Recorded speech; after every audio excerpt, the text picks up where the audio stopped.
Juste avant Noël 2023, à San Antonio au Texas, Savannah Soto, 18 ans et son petit ami, Matthew Guerra, 22 ans, ont disparu. Le couple s'apprête à devenir parents, Savannah devant avoir un accouchement déclenché à l'hôpital. Mais elle ne se présente jamais. Nous avons le droit de savoir quelque chose à son sujet. Nous l'aimons et elle nous manque, quoi qu'il arrive. Qu'elle rentre à la maison. Pour que nous puissions passer un joyeux Noël avec elle. Mais le jour de Noël passe sans la moindre nouvelle. Et le lendemain, le 26 décembre, quelqu'un contacte la police avec une découverte qu'aucune famille ne voudrait faire. J'ai regardé par la fenêtre, j'ai commencé à crier. J'ai grandi juste derrière chez elle, je l'ai vu crier. J'étais là, d'accord, je me suis dit, mon Dieu, non. Ce que nous voyons en ce moment, c'est une scène de crime vraiment déroutante. C'était un narcissique. Il savait comment la manipuler pour lui faire croire que tout allait être parfait. Elle a juste commencé à saigner. Ici sur le décodeur, avec des images exclusives de la police. Voici l'histoire des disparitions glaçantes de Savannah Soto et Matthew Guerra.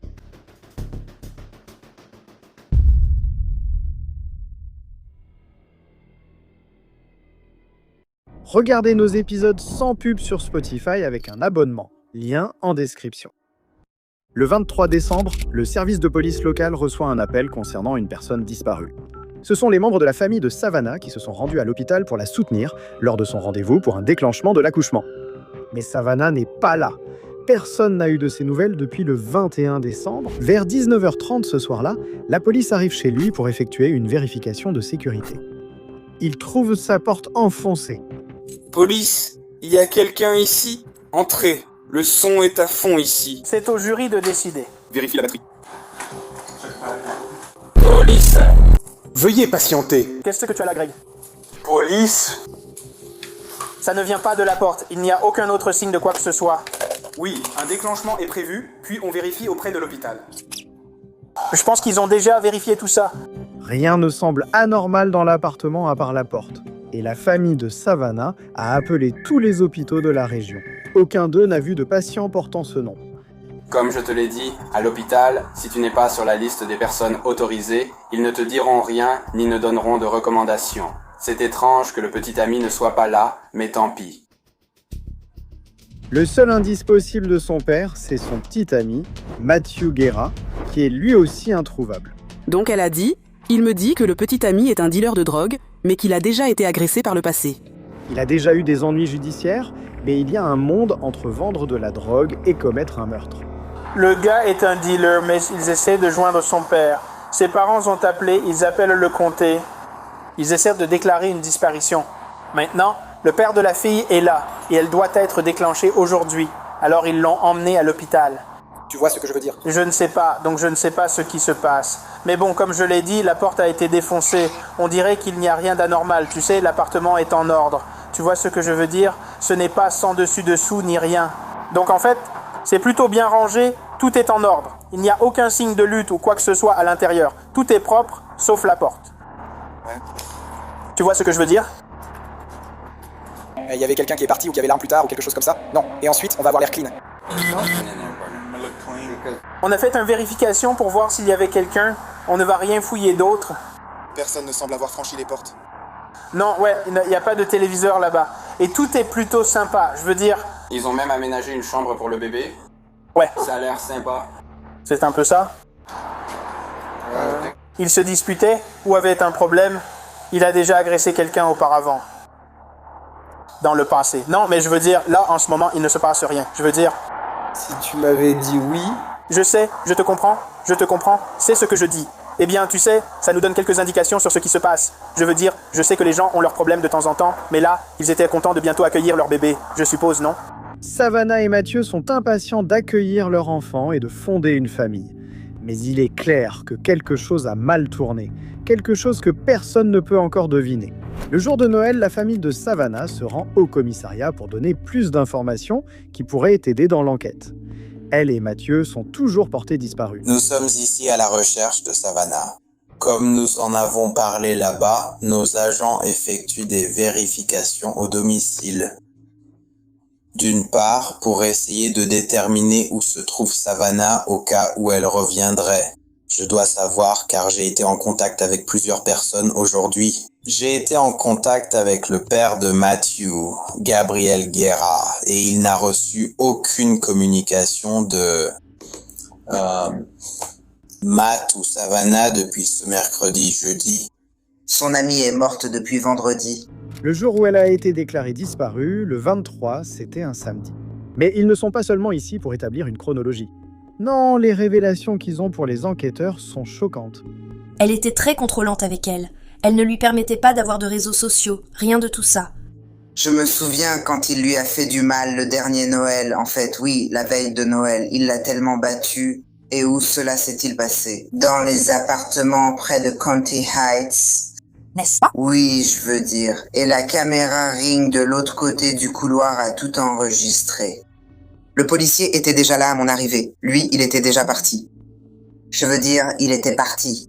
Ils l'ont enfermé. Apparemment, cet incident avec son petit ami et le père de son enfant à naître, Mathieu, n'était pas le seul problème entre eux. Il a toujours été violent avec elle. Je lui disais aussi que j'avais vécu une relation abusive avec son père. Et je lui répète sans cesse, tu ne veux pas vivre ça. Donc, cette fois où il lui a vraiment fait du mal, on a appelé la police et tout, et elle est quand même retournée vers lui. En fait, pendant que nous parlons, il est à l'hôpital. Il est à l'hôpital? Oui, j'ai remarqué ça. C'était quelque chose que je voulais porter à votre attention. J'ai donc remarqué qu'il y avait eu une arrestation précédente le 27 septembre pour agression avec blessure corporelle contre Savannah. J'ai vu qu'il y avait une condition de sa remise en liberté sous caution. Pas de contact, communication ou harcèlement, c'est bien ça, par exemple. Cette année? Je crois que c'est là, et il se peut qu'il y ait eu une mise à jour à ce sujet, mais c'est ce que la vérification des antécédents a montré. Alors, est-ce que ça semble cohérent? Pourquoi je n'ai pas entendu dire qu'il l'avait revue après ça?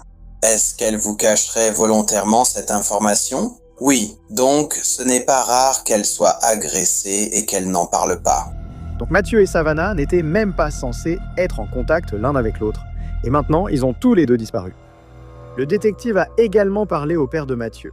Il ignorait les conditions de sa remise en liberté sous caution, mais a reconnu que son fils avait été violent avec elle. Et il lui dit, vous savez, il a dit à son fils Matt Heyman, tu dois faire attention parce que tu pars dans tous les sens. Selon le père, il les a mis dehors à 18 ans car il était incontrôlable. Je pense que... Dans ce cas, d'accord. D'après tout ce que nous avons jusqu'à présent, je crois que Matt a un rôle à jouer là-dedans, n'est-ce pas? Voilà le problème auquel nous sommes confrontés. Quelle infraction avons-nous? Quelle infraction concrète avons-nous? En d'autres termes, avons-nous quelqu'un qui a été témoin d'une agression qui a eu lieu cette nuit-là? Non. Avons-nous des images de vidéosurveillance? Pas encore. D'accord. Donc, si cela vient à apparaître, ce sera concret. Je peux vous dire tout de suite, si j'obtiens cette information et que je le vois en train de la frapper, je vais immédiatement demander un mandat sur le champ. Et je vais le diffuser et tout le reste. Sans cette preuve, ils n'ont pas les circonstances d'urgence nécessaires pour fouiller l'appartement en profondeur. Surtout à cause d'une autre chose qu'ils viennent d'apprendre. À ce moment-là, la personne qui a défoncé la porte était le père de Matt. À l'origine, et c'est ce qu'il m'a dit au téléphone. Et il m'a dit qu'il avait fait ça parce qu'il essayait de joindre Savannah et Matt. Il était inquiet. Alors, encore une fois, je lui ai demandé, est-ce que tu ferais normalement ça dans certaines circonstances? Encore une fois, vous savez, ce n'est pas mon rôle de commencer à pointer du doigt et de dire « Eh, tu sais, ça ne semble pas correct ou pas ». Ça ne colle pas, mais selon lui, il a dit « Eh, écoute, Savannah était censée accoucher de ce bébé. Je crois que le bébé s'appelle Fabian. Fabian ?» Et tu sais, ça ne s'est pas passé comme ça. Il a dit « Je veux savoir ce qui lui est arrivé. » Est-ce qu'elle va bien? Il a donc donné un coup de pied dans la porte. Au début, il y avait de la confusion à propos de la porte et on se demandait s'il y avait eu un enlèvement. Est-ce qu'il y avait des gens qui se faisaient attacher? Parce que normalement, quand on défonce des portes, non, les gens tentent des cambriolages pour agresser ou voler. C'est ce type d'intrusion. Mais ici, ce n'était pas le cas. Sans aucun signe de lutte, même pas une porte défoncée. Les détectives doivent envisager que cette disparition pourrait être une affaire de violence conjugale. Et Matt est leur principal suspect. Je sais que vous avez mentionné qu'il y avait une arme ou un fusil. Un gros noir avec des petits trous, comme... D'accord. Est-ce qu'il avait... Est-ce que c'était aussi long? C'était aussi long que ça. Et j'ai vu une pile d'argent comme ça qui était encore là. Quand nous sommes revenus, leur père était là. Et... il était déjà en bas quand je suis arrivé. Et quand je suis entré, les armes avaient disparu. L'argent avait disparu. Et je me suis dit, qui est venu ici? Quand j'ai vu le policier, il a dit savoir qu'ils étaient venus ici, mais il n'a pas mentionné que vous aviez des armes ou autre chose. J'ai supposé que c'était son père parce que leur père fait souvent des histoires. Et quand as-tu vu cela? L'alias d'argent, le pistolet. Samedi, vers 1h, quand mon fils est passé par la fenêtre. Et où se trouvaient ces objets? Le gros pistolet était sur le canapé. Canapé. Le petit était dans le placard. Et l'argent était sur une petite table de nuit posée sur la commode. Et tu es entré. Pourquoi es-tu entré? Je voulais juste vérifier s'il s'était passé quelque chose ou si Savannah avait un problème car il ne répondait pas. Et c'était bizarre parce que, comme je l'ai dit, elle était tellement excitée à propos de cette journée. Je veux dire... Elle l'était. Dans quel état était la porte alors? Elle était normale. Une arme à feu et une cache d'argent ont maintenant disparu de l'appartement. Et cela a été pris quelque temps après la disparition de Savannah. J'ai parlé aux voisins du dessous et... eux aussi étaient d'accord pour dire que c'était quelqu'un de mauvais. Ils entendaient parfois ma fille crier et appeler à l'aide. Comme je l'ai dit à la dame, pourquoi n'as-tu pas appelé la police si tu avais peur d'y aller? Tu sais? C'est juste que, tu sais, elle avait peur, tu vois. Laisse-moi te poser une question. Je peux déjà, tu sais, spéculer sur les raisons, mais je veux avoir votre avis, votre point de vue là-dessus. Pourquoi Savannah resterait-elle avec Matthew en sachant qu'il est violent? Il l'a déjà frappé, agressé. À votre avis, pourquoi resterait-elle? Je ne sais pas. Je viens de m'en rendre compte. Il était narcissique. Il savait comment la manipuler pour lui faire croire que tout allait être parfait. Et puis, quand il la frappait, elle faisait exactement ce qu'il voulait. Il lui a volé son innocence et bien d'autres choses.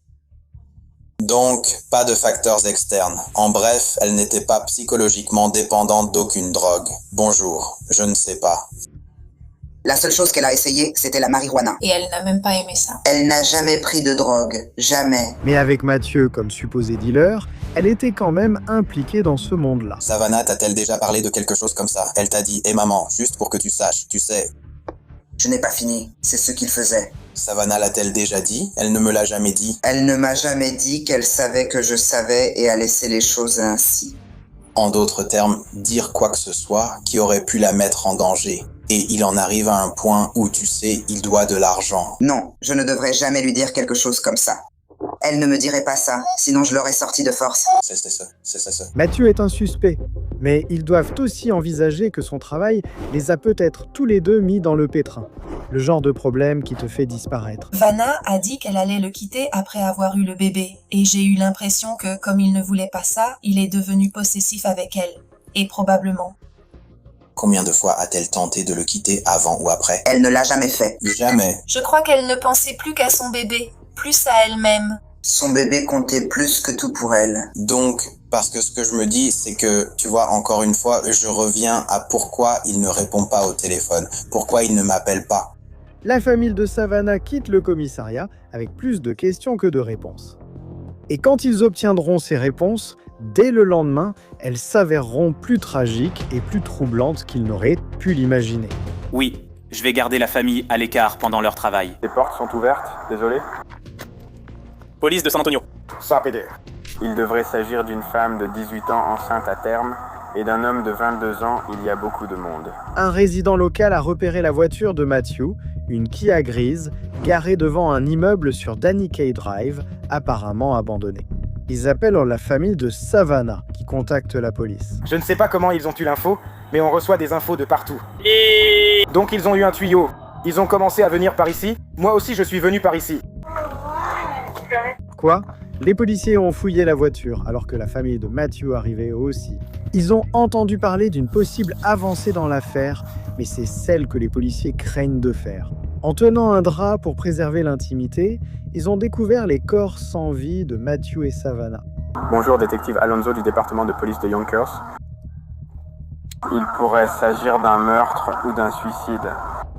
Sur lequel nous enquêtons, nous venons de retrouver le véhicule des personnes disparues avec les 2 personnes portées disparues à l'intérieur. D'accord, il s'agira évidemment d'une enquête pour homicide, mais on m'a demandé d'avertir les policiers afin qu'ils soient informés concernant l'église ou une sorte de rigidité cadavérique qui est déjà sur place. Pas décomposé, mais on peut voir que le corps semble être là depuis quelques jours. Cela semble être dense. Savannah est retrouvée sur le siège avant avec une blessure par balle à la tête. Mathieu est à l'arrière. On dirait qu'il a aussi pris une balle dans la tête ou s'est tiré dessus. C'est du moins la théorie initiale de l'officier, un meurtre suivi d'un suicide, surtout après tout ce que la famille de Savannah a dit. Mais cette théorie déraille rapidement. Il n'y a aucune trace de l'arme du crime, et Mathieu semble avoir été traîné dans la voiture après sa mort.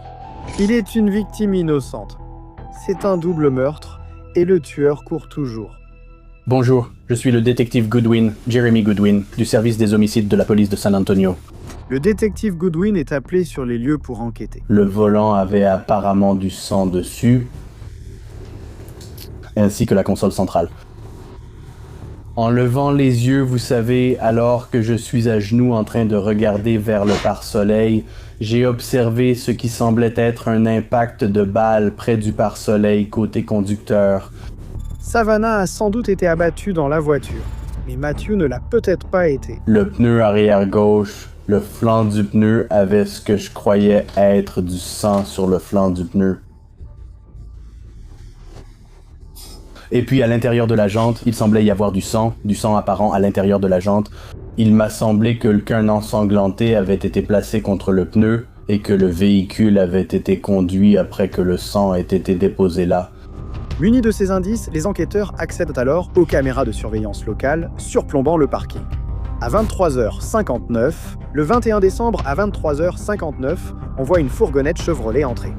Le couvre-benne du camion est en biais, comme si quelque chose le maintenait ouvert.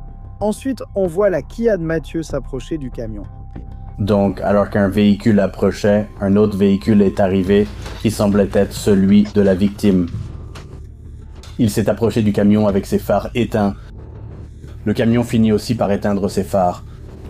Puis le conducteur du camion sort du véhicule et s'approche du conducteur de l'autre véhicule, celui de la victime.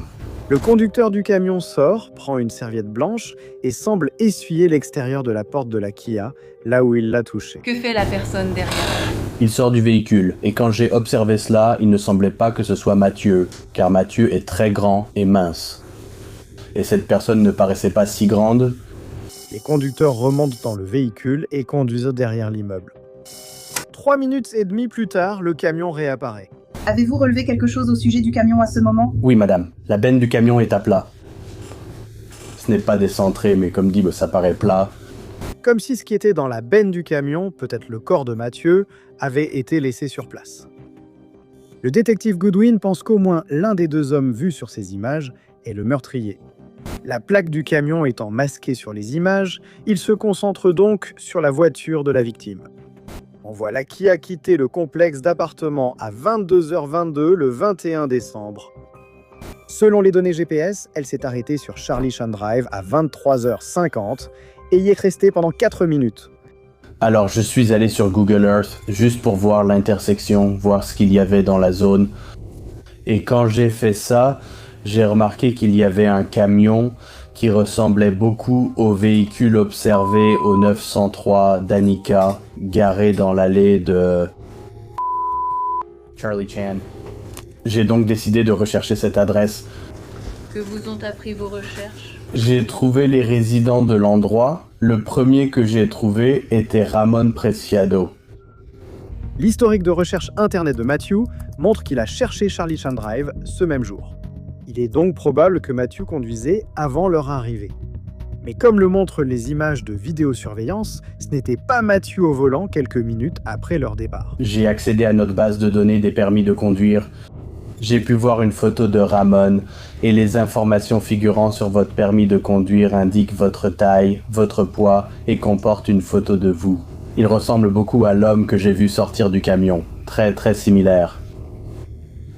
Ensuite, j'ai remarqué qu'il avait une épouse à cette adresse, Myrtle Romanos. Et ensuite, j'ai vérifié les bases de données et j'ai découvert qu'ils avaient un fils, Christopher Preciado, qui habitait à cette adresse. Christopher semblait avoir à peu près le même âge que Matthew et Savannah. Le 3 janvier, les détectives se rendent à l'adresse des Preciado et Ramon ainsi que Christopher sortent tous les deux pour les rencontrer dans la cour de devant. Les détectives s'intéressent aux caméras de leur propriété pour savoir si elles enregistraient. J'ai enregistré sur les moniteurs, mais je ne voulais pas seulement regarder en direct. L'autre chose, c'est surtout les enregistrements en lecture. Ces images, si elles avaient été enregistrées, auraient pu montrer Matthew et Savannah quittant l'adresse vivant, ou elles auraient pu révéler quelque chose de bien plus troublant. Mais apparemment, c'est uniquement en direct. Les détectives amènent Ramon et Christopher au commissariat pour des entretiens séparés. Christopher a 19 ans et il est étudiant en pharmacie. Et lorsqu'il est laissé seul dans la salle d'interrogatoire, il commence à se comporter étrangement. Il rapproche sa chaise sans la toucher du bout des doigts, comme s'il avait peur de laisser des traces. J'ai été dans le seau, donc j'ai eu Léa pour le label. D'accord, ouais. Je voulais te parler, j'aimerais te parler, d'accord. J'ai une affaire où quelques personnes... D'accord. Et puis évidemment, en parlant à ton père, il me rabaisse. Et ensuite il m'aide, il me met en contact avec toi. Avec l'endroit. Les images de l'interrogatoire de Ramon n'ont pas été diffusées. Mais selon l'affidavit, il a admis avoir conduit son camion jusqu'à Daniquay Drive dans la nuit du 21 décembre et s'est identifié comme le conducteur vu sur les images de vidéosurveillance. Il a également identifié Christophe comme le conducteur de la Kia de Matthew. Christophe n'a nulle part où aller sans traiter son père de menteur. Donc il admet avoir eu un contact avec Matthew. J'ai envoyé un message à sa mère. Quel contact avez-vous eu? Après l'incident. Mais c'est un mensonge. Son Instagram est toujours actif. J'ai été dans le... mais je n'ai pas eu... je m'en fiche si je peux juste faire ça parce qu'il a publié des photos de coupures et tout ça. Et pour moi, c'est juste intense. Ce n'était pas méchant.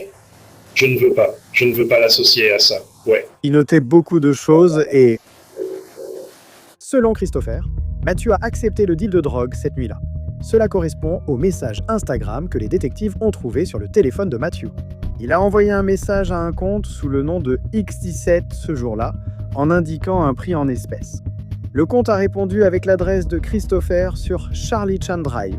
À 23h49, Matthew a envoyé un message pour dire qu'il arrivait. Où allait-il te déposer alors? Mais je n'ai pas pu... Non. Je dis juste ça, d'accord. Et après, que s'est-il passé en arrivant chez vous? Quand je suis arrivé chez moi, il était déjà un peu énervé contre moi. Il disait, mec, je t'ai dit d'être déjà dehors. Pourquoi tu n'es pas dehors à m'attendre? Et il était vraiment agité. Il disait, allez, reste juste assis dans la même zone. Ces types étaient juste assis dehors ici. J'étais là, quoi. C'était bizarre pour moi parce que c'était la première fois qu'il essayait de me faire monter dans sa voiture. Donc je ne savais pas. Je ne connaissais pas ça. Mais je me disais, tu sais, parce que je ne savais pas ce que c'était, tu vois, ouais, donc j'étais juste là, d'accord. Ouais. Désolé, je n'aurais pas dû. Ça va, bien joué, mec. Juste toi? Dis d'être ici. Je ne sais pas. Christopher dit qu'il avait l'impression de ne pas avoir le choix et qu'il devait monter dans la voiture. Savannah était là aussi. Et il est... Tu sais, il se sert un peu de moi, donc je ne sais pas s'il l'était. Je ne sais pas. Mais il était genre... je pouvais voir qu'il avait pris quelque chose. Ce n'était pas son comportement habituel. Donc il était déjà vraiment agité avec moi et sa copine n'était pas, tu sais, elle essayait de lui parler. Et lui, il essayait de me parler. Je ne sais pas ce qu'elle faisait. Elle lui parlait, mais il s'énervait toujours contre elle. Il était là, genre, tu peux arrêter, tu peux lui dire de se taire. Quand on parlait, j'ai dit non, je vais me taire, je vais lui parler, je ne sais pas. Une situation où tu te sens un peu nerveux. Donc après, il commençait à s'énerver contre elle. Il avait genre quelque chose dans ses cheveux où il avait son arme. Et ce qu'il a fait, c'est qu'il était vraiment agité contre elle.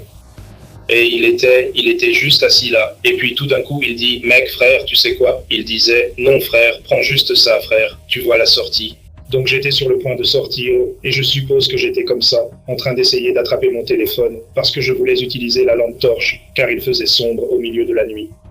Je n'étais jamais monté dans cette voiture, il n'y avait pas de marchepied. J'ouvrais la porte, une bouteille était dans la portière. Je cherchais mon téléphone pour allumer la lampe torche. Et puis, dès qu'il fait ça, il agit. Il fait ce geste, sort son petit pistolet et me le braque dessus. Je ne savais pas quoi faire à ce moment-là. Selon Christopher, Matthew a sorti son arme. J'ai été là-dedans. Il y en avait un rouge là-dedans. Il a fait ça. Je pouvais dire qu'il était sur le point de la pointer sur moi. Donc, c'était comme s'il l'avait pratiquement sous mon nez. Alors j'ai fait comme ça. Et puis, il le retire. Il appuie sur la gâchette. D'accord. Et puis ils l'ont mis sur la banquette arrière. Donc vous êtes à l'arrière. Je suis à l'arrière. Je suis à l'arrière et voulais juste utiliser un rouleau.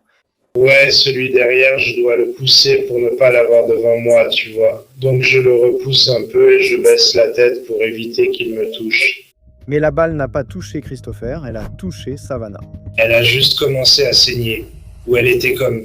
Je vois qu'elle saignait juste ici, sur son côté gauche. Je crois, oui. Mais il y a un problème avec ça. Savannah a été retrouvée avec du sang sur tout son côté droit, mais pas le gauche. Donc après avoir fait ça, il m'a un peu tapoté comme ça pour la pousser, pour voir si elle était consciente, je suppose. Et puis il fait comme ça, il se tourne vers moi, il fait, et elle réalise ce qui va se passer, il est sur le point de partir, il va juste s'enfuir. Et dès que j'allais attraper la porte, elle se tourne à nouveau vers moi, alors je fais comme ça. Comme je pousse la porte au lieu de la tirer comme la première fois, avec ce geste-là. Des gens comme ça. D'accord, donc c'est venu, elle a été choisie. Et puis ils sont repartis. Parce que, qu'est-ce qui s'est passé? Tu es en voyage, hein? Un peu. Oui, c'est ça. Et ensuite, qu'est-ce qui s'est passé après ça? Tu t'es fait tirer dessus? C'est ce que j'ai supposé parce qu'il a arrêté de parler. Alors je l'ai juste mis sur la banquette arrière, là où j'étais assis. Puis j'ai conduit la voiture. Où est-ce que tu conduisais?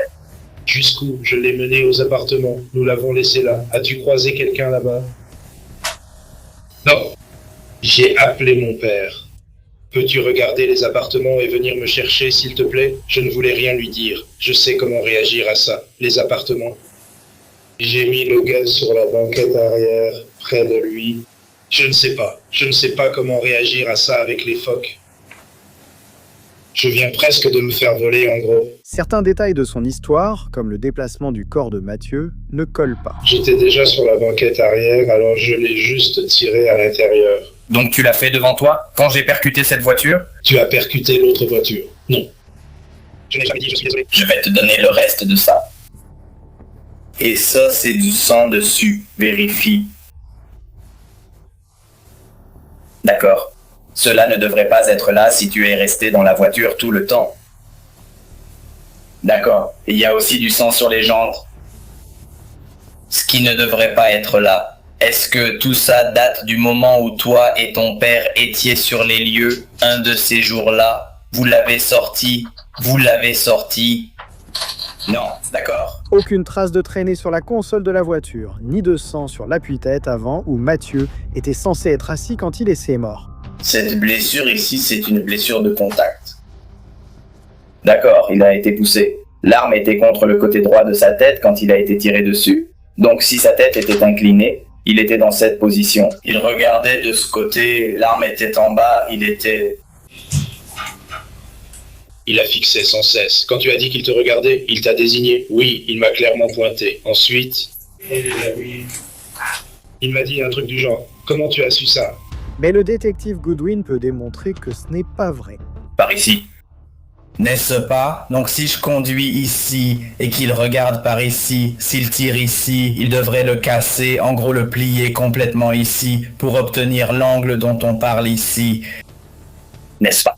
Je ramène mon bras en arrière pour obtenir cet angle. Donc, faire ça, ça va être difficile d'obtenir un tir à bout touchant à l'angle d'une balle traversante avec un défaut près du pare-soleil. Des incohérences similaires existent concernant la trajectoire de la balle ayant blessé Savannah. Elles ne correspondent pas à cela. Les preuves nous racontent une histoire. D'accord?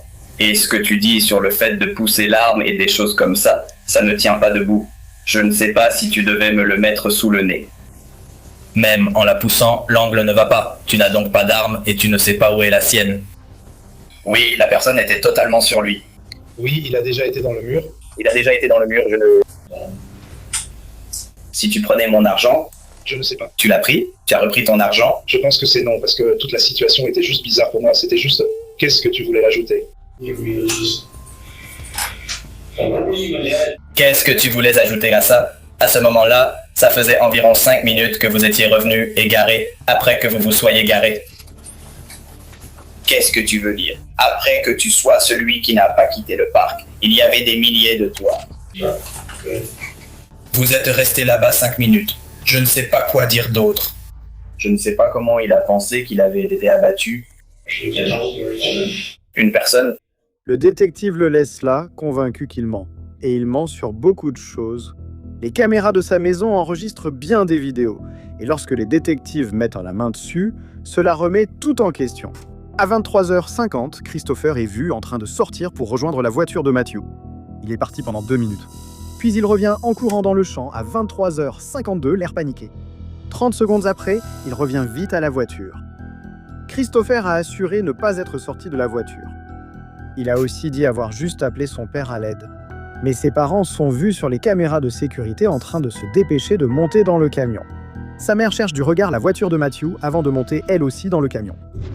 Pouvez-vous faire des observations sur la benne du camion? Donc quand vous regardez la vidéo, la benne du camion, au moment où il quitte l'allée, est plate et centrée sur le véhicule du père de l'accusé. 4 minutes plus tard, la benne du camion n'est plus à niveau lorsqu'il arrive au complexe d'appartements. Pendant ces 4 minutes, un objet volumineux a été placé à l'intérieur. Peut-être de la taille d'une personne. Cette preuve présente au détective une version différente des événements. Christopher a attiré Matthew chez lui et l'a tué. Et Savannah aussi. Mais pourquoi? De nouvelles images de vidéosurveillance permettront aux enquêteurs de trouver la réponse. Matthew a été vu sur la vidéosurveillance de son immeuble à 20h44, le 21 décembre. Je peux observer quelques bijoux à son cou et ce qui semble être des bagues à sa main droite. Aucun bijou ni bague n'a été retrouvé sur son corps. Son portefeuille et le sac à main de Savannah manquaient aussi. Pendant l'enquête, les détectives ont exécuté un mandat de perquisition dans l'appartement de Matthew et de Savannah. Au début, ils pensaient ne rien avoir trouvé de valeur probante. Mais ils ont ensuite remarqué ceci. Lorsque des policiers ont effectué une visite de vérification au domicile, le 23 décembre, des sacs à main étaient accrochés au mur de la chambre principale. Le 28 décembre, ces sacs avaient disparu. Et n'oublions pas l'arme à feu et l'argent manquant mentionnés par la famille de Savannah. Maintenant que leurs suspects sont identifiés, ils obtiennent un mandat pour l'historique GPS du camion de Ramon. Et ils découvrent qu'il s'est rendu au complexe d'appartements le 24 décembre, le lendemain du visite de vérification au domicile. Il apparaît aussi sur les caméras de surveillance. Ainsi, un mobile potentiel commence à émerger. Christopher affirme que Matthew a essayé de le voler, mais les enquêteurs pensent bon désormais que c'est l'inverse et que cela a coûté la vie à Matthew, Savannah et à leur fils à naître.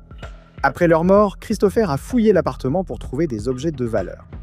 Christopher est inculpé de 3 chefs de meurtre capital. Son père est inculpé pour atteinte à l'intégrité d'un cadavre pour avoir aidé à dissimuler le crime, tandis que l'avocat de Christopher rejette la faute sur ses parents au procès. L'arme que l'on pense être celle du crime a été retrouvée dans le placard de ses parents. Finalement, c'est Christopher qui était dans la Kia et a appuyé sur la gâchette. Un chef de meurtre capital, meurtre de plus d'une personne dans la même action criminelle, formulaire de verdict. Nous, le jury, déclarons l'accusé Christopher Ray Preciado coupable de l'infraction de meurtre capital telle qu'elle est reprochée dans le chef d'accusation numéro 1. Il est condamné à la réclusion à perpétuité. À l'audience, les familles ont fait des déclarations sur l'impact du crime. Tu as pris Matthew et tu as pris leur fils à naître.